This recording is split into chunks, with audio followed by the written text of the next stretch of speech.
How would you describe Western Sydney people? How would we describe Western Sydney? You're from Western Sydney, right? Yeah. They're a community that actually looks out for each other. Down to earth and very different, like everyone's really different here. I do feel like it's grown quite a lot, and all the people here... Diverse, culturally diverse. Hardworking. All the people here are quite friendly. The Greater Western Sydney region is hard to define and can't be put in a box. It's a huge place, from here in the Blue Mountains to the downtown vibes of Parramatta, Sydney's second CBD, and bustling, vibrant cultural centres like Cabramatta, once home to the former Prime Minister, Gough Whitlam. Just wait one tick. During elections, it's almost always a pit stop on the campaign trail, and this year it's been no different. High five. There you go. What Western Sydney's about is opportunity. Thank you for being here in this very important part of the world in Western Sydney, one of the most important battlegrounds of our election. But for all the political theatrics this campaign, This card is green and gold for a reason. I want to give you 25 cents a litre off. That'd be nice. how much is cutting through to voters in this key battleground? Can you name one policy that will improve your life? I don't follow it. I don't follow the election. Sorry, can I pause for a minute? I'm just trying to think offhand.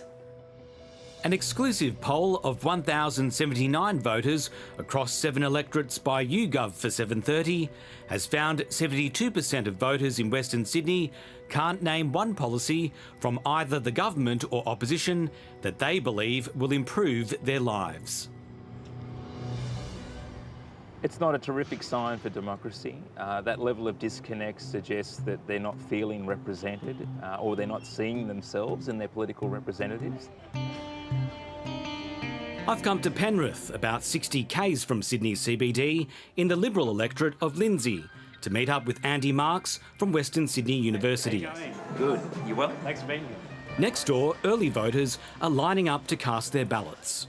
It's unusual to see these kind of numbers come through this early in pre-polling, and not a lot of agitation. People look like they've made up their minds and they're moving through pretty quickly. Our polling reflects Western Sydney University's own analysis, which finds the region feeling disconnected from the political process.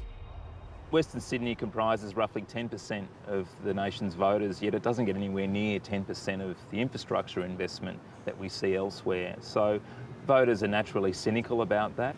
So is it a case that the roadshow arrives every election and then the roadshow moves on?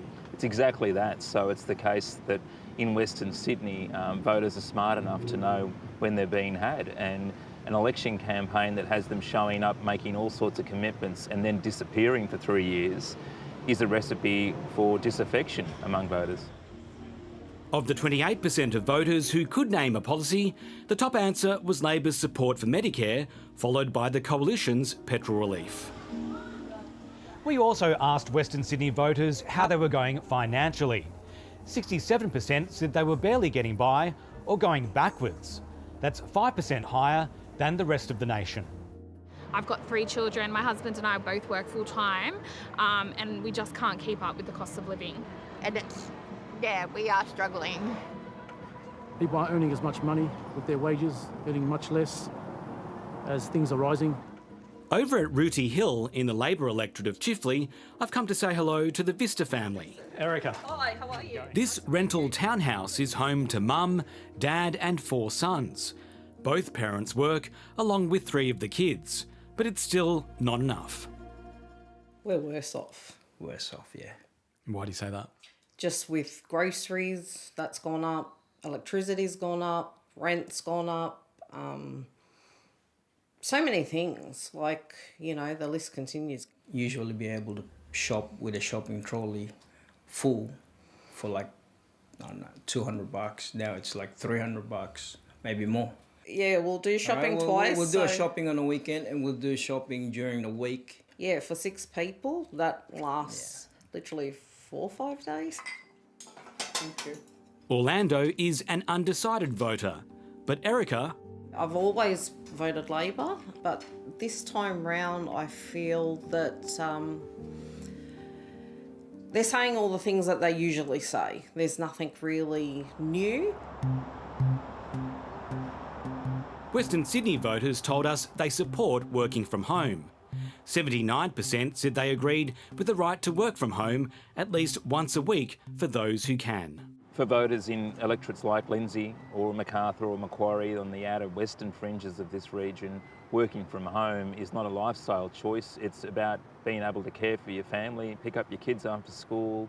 I think the opposition's initial opposition to work from home proved harmful for them in those electorates where the commute is a lived daily grind.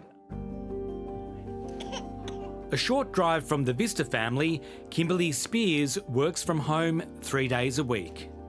It doesn't make sense in 2025 that we're in the old mindset that we need to be in an office to be productive. It's meant she's better able to juggle a baby daughter and a young son. So working from home means that once I log out from my PC, I go pick my son up. He does jiu-jitsu, we have swimming, he has other appointments he has to attend. Being able to stand up from my desk at home, jump in the car, go get him and go to the appointment, saves the travel time from work.